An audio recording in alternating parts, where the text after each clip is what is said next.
이 6장 요한복음 6장 말씀에는 오병이어에 관한 기사가 기록되어지고 있습니다. 예수님의 말씀을 듣기 위하여서 예수님을 따르던 그 많은 무리들, 장정만 5천 명이 되어지는 무리들이 지금 벳세다 광야에서 모여서 주님과 함께 교제를 나누며 말씀을 들었습니다. 시간이 참 많은 시간이 지나가고 때가 되었는데 먹을 것들이 없습니다. 예수님께서 제자들, 특별히 빌립을 시험해 보시기도 하고 그러면서 보리떡 5개, 물고기 2마리를 가지고 거기에 모인 사람들에게 풍족하게 먹이십니다. 원하는 대로 주어라. 원하는 대로 주어라 라고 하시는 이 말씀의 의미 속에 보면 사람들은 욕심도 많이 낼 거 아니에요. 아마 먹고 또 뒤에다 감춰놓는 사람도 있을런지 모릅니다. 근데 주님은 아시면서도 원하는 대로 주어라.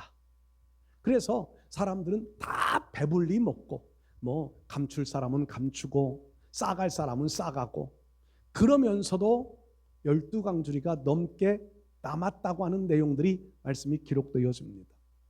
사람들은 예수님이 행하신 이 기적을 보면서 정말 저분은 우리의 왕이 되실 분이다. 아니 왕이 되어야 한다. 생각은 예수님이 왕이 되어지면 매일같이 이런 기적을 베풀어서 인간의 육신에 필요한 모든 것들을 다 공급해 주실 수 있는 분이라고 생각하며 그 예수님을 왕으로 삼고자 했습니다. 예수님은 이 땅 위에 오신 목적이 인간의 육신의 소욕을 채워주기 위한 왕이 되기를 원하지 않으셨습니다. 예수님은 다른 의도를 가지고 계신 거지요. 근데 사람들은 그 예수님의 의도를 모르니까 그냥 자기들의 계획 가지고 자기들의 소욕을 채우기 위하여서 예수님을 따르는 겁니다. 예수님께서는 그들과 그들의 소욕을 관심 없음을 표현하기 위하여서 제자들과 함께 갈릴리 바다를 지나서 다른 곳으로 이주해 가십니다. 사람들은 그 예수님을 찾아 나서서도 밤새도록 예수님을 찾아 다시 오기도 하지요. 근데 그 예수님께서는 그 예수님 찾아 나온 무리들에게 하시는 말씀이 내가 생명의 떡이다. 그러니까 사람들이 원하는 육신의 양식을 나누어 주고자 하시는 예수님이 아니라 생명의 떡을 나누어 주고자 원하셨던 겁니다. 생명의 떡은 하나님의 백성으로 다시금 새롭게 살아가기 위한 영혼의 양식이었습니다. 영혼의 양식은 아무나 얻을 수 있는 것 아니지요. 아무나 먹을 수 있는 것 아닙니다. 어느 목사님이 설교하시는데 창세기 1장에 천지를 창조하실 때 궁창을 나누시잖아요. 하늘 위의 궁창과 하늘 아래의 궁창을 나누어 놓으십니다. 하늘 아래에 있는 것은 땅을 상징하는 표현이잖아요. 육신은 땅의 것을 추구하고 땅의 것을 가지고 먹고 살려야 합니다. 근데 하나님은 우리에게 하늘 위에 있는 것을 먹고 살기를 원하시는 겁니다. 예수님이 바로 그 말씀을 하시는 거예요. 나는 하늘에서 내려온 참 떡이다. 여러분들은 생명의 떡에 관심을 가지시나요? 육신의 양식에 관심이 더 많으신가요? 사람들이 예수님이 하시는 말씀에 이해를 잘 못하고요. 잘 받아들이지를 못합니다. 그러니까 자기들이 원하는 것이 관철되어지지 않을 상황임을 인식하고 오늘 성경 말씀 보면 많은 사람이 떠나갔다고 기록하고 있습니다. 66절에 많은 사람이 예수님을 떠나가 버리고 다시 예수님과 함께하지 않았다고 말씀합니다.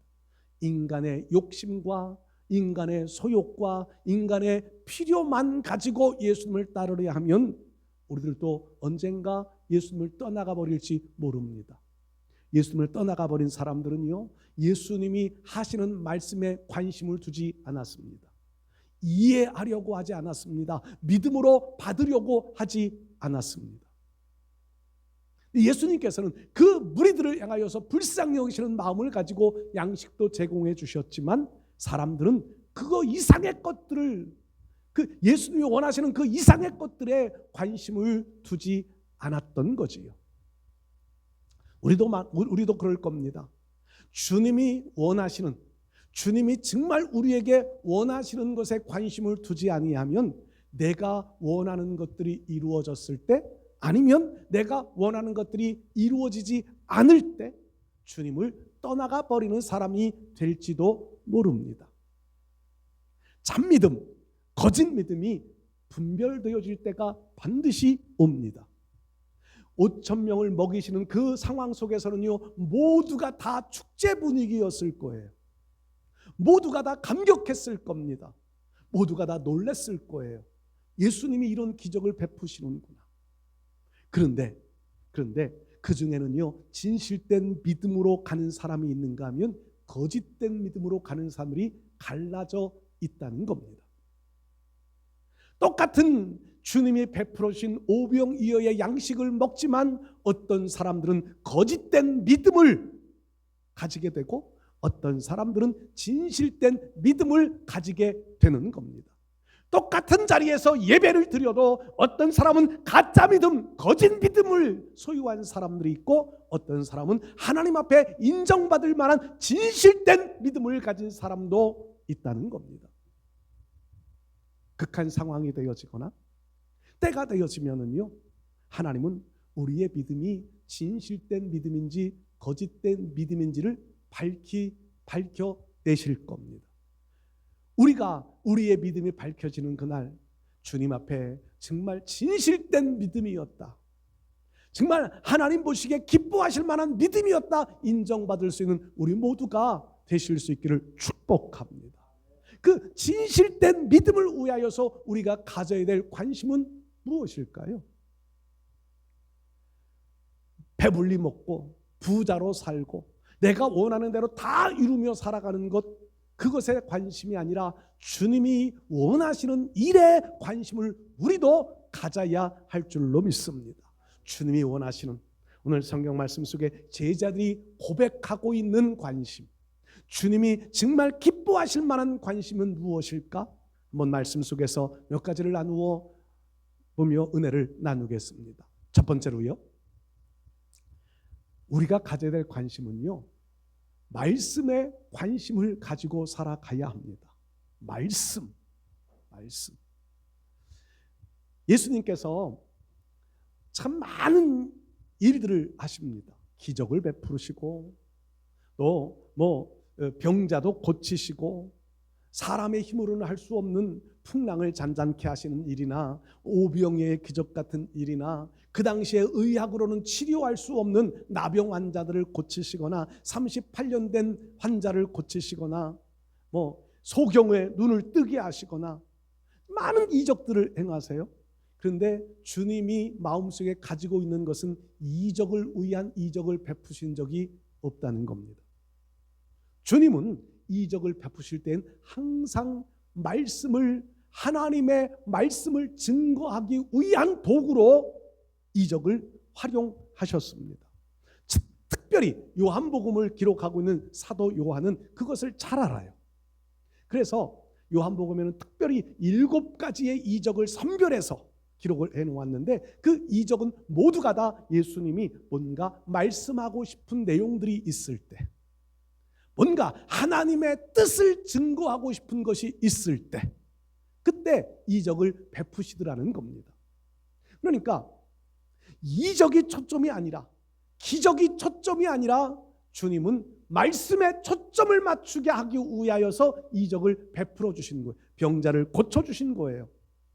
그런데 사람들은 예수님이 베푸신 기적에만 관심을 두는 겁니다. 기적에만 관심을 두는 사람들은 결국에는 거짓 믿음으로 예수님을 떠나가 버릴 수밖에 없게 됩니다. 우리가 정말 주님 앞에 진실된 믿음이 되어지려면요, 기적의 초점이 아니라 예수님이 하시고자 하시는 말씀에 초점을 두고 말씀에 관심을 두고 신앙생활 해야 할 줄로 믿습니다. 잠언 말씀에 보면은요, 어리석은 자에 관하여서 이렇게 기록해요. 말씀에 귀를 기울이지 않는다는 겁니다. 스스로가 완전한 채, 표현은 그렇게 되어져 있지는 않은데 스스로가 완벽한 줄로 알아 말씀에 귀를 기울이지 않는다고 잠언 12장에 그런 말씀들이 기록이 되어져 있어요. 그러니까 가짜 믿음들은요, 내가 지금 가장 훌륭한 신앙생활을 하고 있다고 착각하는 경우들이 많습니다. 나의 신앙이 하나님이 지금 기뻐하실 만한 신앙이라고 착각하는 경우들이 많습니다. 그러니까 기도 많이 해, 성경 좀 알아, 헌신도 많이 해, 이런 것이 훌륭한 신앙이라고 착각하는 경우들이 있습니다. 그런데 하나님의 진짜 훌륭한 신앙으로 인정한 사람들은요, 모두가 다 하나님이 기뻐하시는 일에 초점을 맞추어 신앙생활하던 사람들이었습니다. 하나님이 기뻐하시는 일, 그 일 중에 한 가지가 바로 말씀입니다. 하나님의 말씀이 들려지는 것이 복이라고 그랬습니다. 하나님의 말씀이 하나님의 말씀으로 내 가슴 속에 들려지는 것이 복이에요. 그 말씀이 들려지기 시작하면 우리의 마음은요, 하나님의 백성으로서의 삶의 자리로 돌아갈 수 있게 됩니다. 그런데 이 말씀이 들려지지 않아요. 그러면 내가 하고 있는 일이 가장 잘하는 일이라고 착각하는 겁니다. 그때 우리 자신들을 돌아봐야 돼요. 내가 하나님의 말씀을 듣고 있나? 하나님의 말씀에 관심을 두고 있나? 하나님의 말씀에 순종하고 있나? 언젠가도 한번 그런 말씀을 드린 적이 있는 것 같은데요, 사무엘상에 이스라엘 백성들과 블레셋이 전쟁을 합니다. 그때는 홈리 비느하스가 제사장으로 있던 시대라고 성경은 기록하잖아요. 그들은 말씀에 관심이 없습니다. 하나님의 제사를 멸시했습니다. 제사를 멸시했다고 하는 것은요, 예수 그리스도를 멸시했다고 하는 것과 똑같습니다. 예배의 소중함을 갖지 못하면 주의 이름을 멸시하는 사람과 다를 바 없습니다. 그런데 그들은 제사를 멸시합니다. 그런데 전쟁이 일어납니다. 전쟁터에 군인들이 갑니다. 블레셋의 전쟁에 패합니다. 원인을 찾아봤더니 법궤를 가져오지 않았다. 법궤는 하나님의 임재의 상징이고 말씀의 중심이잖아요. 법궤를 가지고 오지 않았다. 그래서 법궤를 가지고 옵니다. 이스라엘 사람들의 사기는 하늘 높이 올라가고 블레셋 사람들은 그 소리를 들으면서 사기가 땅바닥까지 떨어집니다. 이런 상황의 전쟁은 이스라엘이 이겨야 하는데, 이런 상황임에도 불구하고 이스라엘은 패하고 말았습니다. 많은 사람이 죽습니다. 홈리 비느하스도 죽고, 엘리는 그 소식 듣고 목이 부러져서 죽고, 며느리는 아이를 낳다가 하나님의 영광이 떠났다 선포하고 죽고, 그 전쟁에서 얼마나 많은 사람이 죽었을까요? 법궤도 빼앗겨 버렸습니다. 왜 전쟁에 패하고 법궤를 빼앗겨 버렸을까요? 이스라엘 백성들이 훈련이 잘 못 되어서도 있을 수도 있겠지요. 그런데 가장 중요한 것은요, 하나님의 말씀에 관심을 두지 않았다는 겁니다. 그 시대에 말씀이 희귀한 시대라고 성경은 그렇게 기록해 놓아요. 말씀에 관심을 갖지 않는 시대라는 겁니다.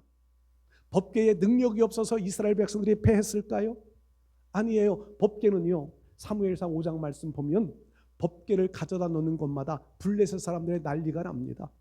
다곤의 신전에 전쟁 전리품으로 우리가 이스라엘을 이겼습니다. 그러면서 그들의 신전 앞에 법궤를 갖다가 놓았더니 다곤신, 블레셋의 신이 다곤인데 다곤신의 목이 부러지고요, 팔다리가 부러지고요. 하나님의 법궤는 여전히 능력이 있습니다. 하나님의 말씀에는 여전히 능력이 있는 거예요. 블레셋 사람들이요, 그 법궤를 지방으로 돌려요. 그랬더니 법궤가 가는 곳마다 질병이 나고요, 나름 막 문제가 많이 터져요. 그러니까 블레셋 사람들의 마지막 결론이 뭐냐면 이거 다시 이스라엘로 돌려보내자. 이게 하나님의 법궤의 말씀의 능력입니다. 하나님의 말씀이 살아있고 하나님의 말씀의 능력은 여전한데 우리가 그 말씀에 관심을 두지 않아요. 귀를 기울이지 않습니다. 홈리, 비느하스 같이, 엘리 같이, 이스라엘 백성들 같이 말씀에 관심을 두지 않아요. 그러니까 나라는 혼란스러워지듯이 우리 신앙이 혼란 속에 빠져 들어가는 겁니다. 내 생각에 옳은 대로 행하는 거예요. 법궤를 찾던 사람들이 있잖아요. 법궤를 소중하게 여기는 사람들이 있습니다. 이 법궤가 예루살렘 이스라엘로 돌아와서 아비나답의 집에 법궤를 보관해요. 제가 계산해 보니까 한 70여 년 되는 것 같아요. 한 50여 년 이상 거주해요. 사무엘 시대까지가 20년이 걸렸다고 그랬거든요. 거기에 사울 왕이 통치하던 시간이 지나가고요. 다윗이 통치하다가 법궤를 찾아요. 그런데 법궤를 옮기던 사람들이 잘못 옮겨요. 말씀에 관심이 없으면은요, 말씀에는 법궤를 어깨에 메고 옮겨야 되잖아요. 그런데 수레에 싣고 옮겨요. 얼마나 편리해. 백성들이 보니까 블레셋에서 법궤를 이제 베세메스로 올려 보내는데 법궤를 수레에 실어서 올려 보내요. 송아지들이 똑바로 걸어와서 베세메스에 도착을 해요. 참 편리하구나. 신문물이구나. 그런데 제사장들이 그 법궤를 지고 가야 할 것들을 그때 보니까 너무 편리하니까 수레에 싣고 가요. 말씀에 관심이 없는 시대는 이런 실수를 범하는 겁니다. 내 편리대로 하는 거예요. 그러다가 수레가 뛰니까 아사가 법궤를 붙잡았다가 그냥 그 자리에서 죽임을 당해요. 다윗이 두려운 마음에 오베데돔의 집에 그것을 법궤를 보관해요. 3개월을 보관해요. 그런데 3개월 동안 오벳에돔의 집이 큰 복을 받았다고 말씀합니다. 그러면 아비나답과 오벳에돔과 뭐가 차이가 있었을까요? 뭐가? 50여 년 이상을 집에 보관했던 아비나답의 집은 저주같이 아들이 죽고 그냥 그런데 3개월을 모셨지만 3개월 만에 복을 받은 이유가 뭘까요? 관심이라고 생각합니다. 법궤를 향한 관심, 법궤 말씀을 향한 관심의 차이였다고 저는 그렇게 생각이 돼요. 그러니까 다윗이 법궤에 저런 능력이, 저런 하나님의 역사가 있음을 알고 법궤를 자기 왕궁으로 모셔오는데 제사장들을 동원해서 율법에 이렇다 말씀을 알게 되고 제사장들은 어깨에 메고 찬송하는 사람들은 수만 명의 사람들이 모여서 찬송을 하고 다윗 자신도 춤을 추면서 미갈의 조롱을 받는 일이 있어도 하나님 앞에 춤을 추면서 법궤를 자기의 성으로 모셔옵니다. 말씀에 관심을 가졌다는 겁니다. 여러분, 오늘 우리 신앙이 이 말씀에 관심을 가져야 합니다. 오늘 베드로가 그렇게 고백해요. 영생의 말씀이 주께 있사오매 우리가 누구에게로 가오리까? 예수님을 떠나가 버린 사람들에게는 말씀에 관심이 없던 사람들입니다. 단순히 내 삶의 필요만 채우면 된다고 생각하며 예수님 따랐던 사람들은 떠나가 버리지만 말씀에 관심을 가지고 있었던 제자들은 주님을 배반하지 못합니다. 일시적으로 주님을 배반하는 것처럼 보여졌지만 주님은 그들을 다시 세우시는 거예요.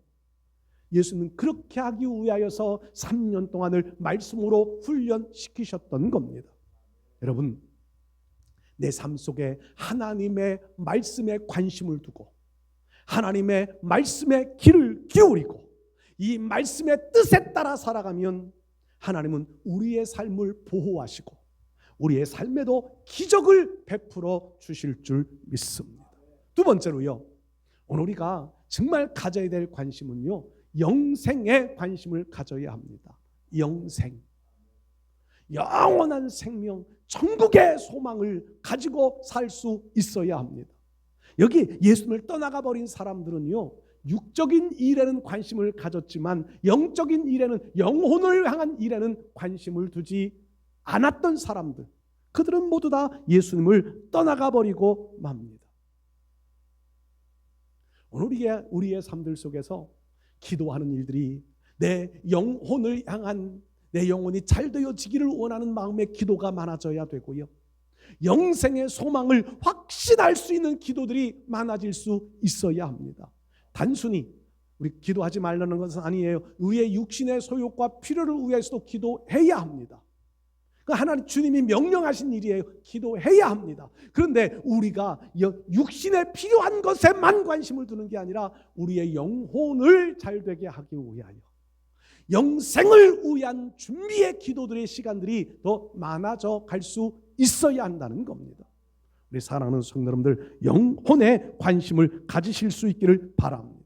단순히 육체가 부요하고 육체가 평화롭고 육체가 잘 되어지는 형통, 이것이 좋은 신앙이 아닙니다. 이것이 신앙의 좋은 결과물이 아닙니다. 물론 신앙의 좋은 결과로서 하나님이 복을 주셔 그렇게 되어질 수도 있어요. 그런데 성경 예수님은요, 하늘에서 받는 복이 더 크다는 겁니다. 하늘에서 받을 상이 더 소중하다는 거예요. 그러니까 오른손이 하는 것 왼손이 모르게 하라고 주님 말씀하시잖아요. 여러분, 영생에 관심, 영생에 우리의 초점을 둘 수 있으시기를 바랍니다. 예수님이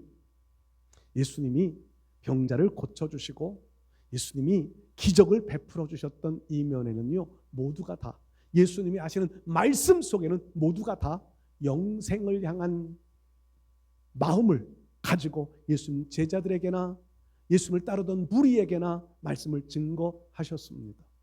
말씀을 증거하시는 곳에는 영생에 관심을 가지셨다는 겁니다. 여러분, 오늘 우리가 교회를 나오는 가장 중요한 원인을, 이유를 찾는다고 하면 영생입니다. 영생. 이 땅 위에서 잘 되어지는 것이 아니라 영혼이 잘 되어져 가는 일입니다. 그래서 오늘 우리는 하나님을 찾고 하나님을 의지하는 삶이 되어져야 할 줄로 믿습니다. 오늘도 우리는 믿음의 사람으로서 이 영생에 관심을 가진 신앙인의 삶을 잘 살아가실 수 있기를 축복합니다. 세 번째로요, 오늘 우리가 가져야 될 관심은 사명에 관심을 가지고 살아가야 합니다. 사명. 여러분들이 해야 할 사명은 뭐라고 생각하세요? 사명에 관한 의식들을 가지고 살아가시나요? 제가 학교 다닐 때 한 교수님이 이런 강의를 하셨습니다. 사람은 3번 태어난다. 제가 여러 차례 강조했던 말씀이에요. 3번 태어납니다. 한 번은 육적인 탄생. 그러니까 엄마 뱃속에서 인간의 몸을 입고 태어납니다. 첫 번째 탄생이에요. 근데 사람들은 이 첫 번째 태어난 아이의 100일도 축하하고 돌도 축하하고 생일날만 되면 케이크를 먹고 서로 축하 인사도 하기도 합니다. 두 번째 탄생, 영혼의 거듭남. 거듭남, 성경은 그렇게 표현되어져 있지요. 새롭게 태어납니다. 육이 이제는 영의 사람으로 태어나는 거예요. 이거에 별로 관심을 두지 않잖아요. 우리가 구원파에서는 언제 몇 월 며칠 날 태어났는지 알아야 한다. 근데 육에 탄생한 날은 내가 아나요? 남이 가르쳐 주니까 알지. 내가 거듭난 날은요, 내가 잘 몰라요. 하나님이 아시는 거지. 그게 중요한 게 아니에요. 중요한 것은 내가 거듭난 백성으로 살고 있느냐 하는 것이 더 중요하지, 몇 월 며칠 날 태어났느냐, 어떻게 태어났느냐 몰라도 상관없습니다. 제가 몇 월 며칠 날 태어났는지 전 잘 모릅니다. 특별히 제 생일을 이제 가르쳐 주셔서 생일은 알지요. 그런데 주민등록의 생일하고요, 내가 지키는 생일하고요, 날짜가 전혀 달라요. 전혀 달라요. 한 1년 이상 늦게 주민등록을 올려놔가지고요, 전혀 달라요. 저는 1년에 몇 차례씩 생일 축하를 받아요. SNS에서 이렇게 이제 회원 가입을 하려면 주민등록번호를 넣잖아요. 그러니까 호적의 생일로 넣어요. 호적 생일날 축하 메시지가 쫙 와요. 또 제 생일을 아시는 분들은 생일날 또 축하 메시지가 쫙 와요. 막 이제 헷갈려요. 언제 태어났느냐 하는 게 중요한 게 아니라, 중요한 것은요, 이 땅 위에 내가 육으로 태어났기에 축하를 받을 수 있는 거예요. 내 영혼이 거듭났기에 하늘에서는 나의 영혼을 축하하는 줄로 믿습니다. 이 축하뿐만 아니라 또 하나의 태어남이 있어야 되는데, 세 번째 탄생은 사명적 탄생이라는 거예요. 내가 거듭났습니다. 그런데 살다 보니 내가 하나님의 나라를 위하여 해야 할 일들이 있음을 깨닫게 되는 거예요. 하나님이 나를 부르신 목적들을 알게 되는 거예요. 그 일을 위하여 내가 이제는 평생을 헌신하겠습니다. 많은 선교사 하시는 목사님들이요, 선교사님들이 내가 이제는 이방에게 가서 복음을 증거하는 이것이 나에게 주신 하나님의 사명이다. 그 길이 얼마나 힘든 길인지, 그 길이 얼마나 고달픈 것인지, 선교에 나갔다가 실패하고 돌아오시는 분들이 부주시하게 많습니다.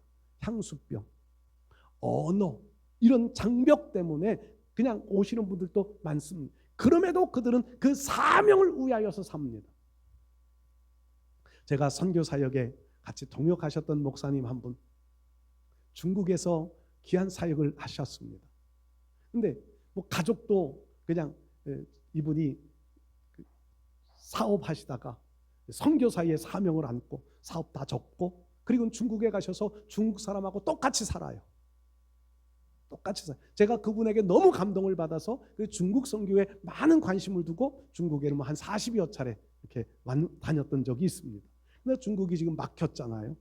완전히 중국 선교사들 다 추방당하고, 뭐 지금 아예 목사님들이 중국에 선교하려는 가지도 못합니다. 가서 교회 가면 그냥 바로 공안들이 쫓아온다네요.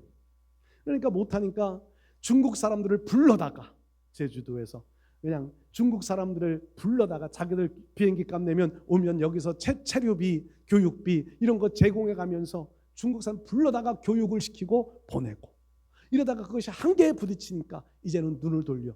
그럼 포기할 만도 한데요, 80다 되신 분이, 80도 더 되셨을 거예요. 이제는 저 몽골, 또 그 주변국들, 인도네시아 같은데 이런 데다가 가서 교회를 찾아가셔서 그곳에서 중국 사람들 많이 오는 지역이니까 중국 사람들도 불러 모아놓고 그곳에서 또 가르치고 신앙 훈련시키고 이러면서 중국 성교, 지금도 그렇게 하세요. 사명을 아니까 내가 마지막 죽을 때까지 해야 할 일이라고 하는 것을 이분은 인식하면서 그 선교를 지금도 계속하십니다. 여러분들은 하나님의 나라를 위하여 해야 할 일이, 여러분들을 통하여 하나님이 하시고자 하시는 일이 무엇이라고 생각하시나요? 그 일에 관심 두고 그 일에 마음을 모아 가실 수 있기를 바랍니다. 하나님이요, 착하고 충성된 종이라 부르는 사람들이요, 그냥 주의 일이니까 그냥 무턱대고 열심히, 아니에요. 그게 아니에요. 하나님이 나를 통하여 하기를 원하시는 일들에 내 생명을 바칠 수 있는 사람들, 그들이 착하고 충성된 종이 되는 겁니다. 그러니까 이 사명이라고 하는 것은 제가 늘 강조하는 대로요, 선교사가고 목사님 되고 이것만이 사명이 아니라 교회 안에서 작은 일일지라도 전도지 하나 나누어 주고 화장실 청소하고 교회를 쓸고 닦아가는 일들도 하나님 앞에 이게 내가 해야 할 하나님의 영광을 위하여서 내게 맡겨주신 일이라고 하는 것을 깨닫고 믿고 그렇게 하면 그것이 사명인 줄로 믿습니다. 사명은 큰 것만이 아니에요. 작은 것도 사명이에요. 그 사명을 잘할 때 하나님은 착하고 충성된 종이라 인정해 주시는 줄 믿습니다. 우리 사랑하는 성도 여러분들, 오늘도 우리는 우리에게 맡겨주신 십자가를 잘 지고 맡겨진 사명들을 잘 감당하여서 주님 떠나지 말고, 주님 등지지 말고 끝까지 주님 따라갈 수 있는 우리 모두 되실 수 있기를 축복합니다. 하나님의 나라를 세워가는 우리들은요, 하나님이 원하시는 것, 우리 예수님이 원하시는 것이 무엇인지에 관심을 둬야 합니다. 예수님이 이루셨던 우리의 정말 말씀, 우리에게 선포하셨던 말씀, 영생, 사명, 주님은 우리를 그렇게 세워가기를 원하시는데 우리가 그 일에 관심 두어서 하나님께 영광 돌릴 수 있는 이런 믿음의 사람으로 끝까지 승리하실 수 있기를 주의 이름으로 축복합니다.